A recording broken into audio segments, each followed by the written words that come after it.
बकासुर वध।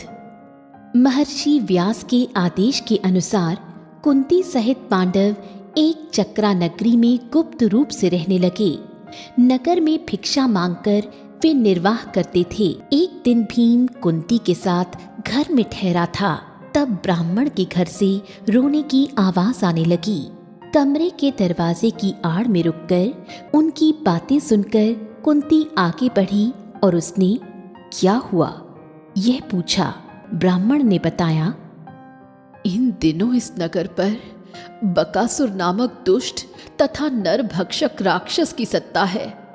पहले बकासुर नगर में उसकी इच्छा अनुसार किसी भी समय घुसकर घर बार लूटता और लोगों को मार कर खा जाता। सब नगरवासी उसके उपद्रव से परेशान होकर उसकी शरण में गए और उससे समझौता हुआ कि उसे भोजन के लिए रोज 2 भैंसें और एक मनुष्य उपलब्ध किया जाएगा, जिसके बदले वह लूटपाट नहीं करेगा। क्रमशः प्रत्येक कुटुंब को यह निभाना पड़ता है।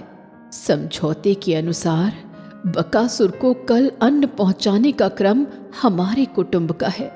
यह सुनकर कुंती ने ब्राह्मण को धीरज बंधाते हुए कहा, आप चिंता न करें, कल राक्षस के लिए अन्न लेकर मेरा मंझला पुत्र जाएगा।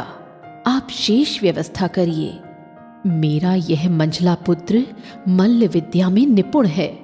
अपने गुरु से प्राप्त सिद्धि के कारण वह किसी भी राक्षस पर सहज विजय पा सकता है। वह नगर पर आया संकट अवश्य दूर करेगा। आप निश्चिंत रहें।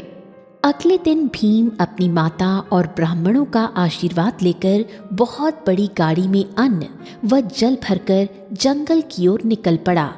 निश्चित स्थान पर उसने अन्न उतारा और बकासुर का जिस दिशा से आना संभव था उस ओर अपनी पीठ कर भोजन करना आरंभ कर दिया। बकासुर को केवल गंध से पता लग गया कि कोई उसका भोजन लेकर आया है। उसके लिए लाया हुआ भोजन एक मानव खाता देख वह क्रोध से लाल पीला हो गया। उसने भीम पर भीषण प्रहार किया, पर भीम पर कुछ प्रभाव न पड़ा। गुस्से से उबलते हुए बकासुर ने बड़े बड़े वृक्ष उखाड़कर तथा बड़ी शिलाएं भीम पर फेंकना आरंभ कर दिया। भीम ने उसे ठीक वैसा ही उत्तर दिया।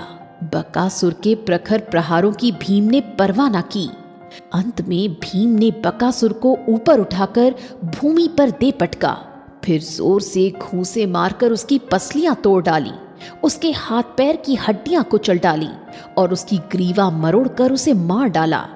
गाड़ी जोतकर बकासुर का विशाल काय मृत शरीर भीम ने गाड़ी में पटक दिया और नगर की ओर चल पड़ा।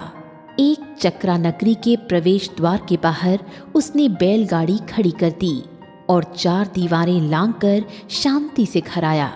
जंगल में हुई सारी घटना का वृत्त उसने माता, भाइयों और चिंताग्रस्त ब्राह्मण को सुनाया।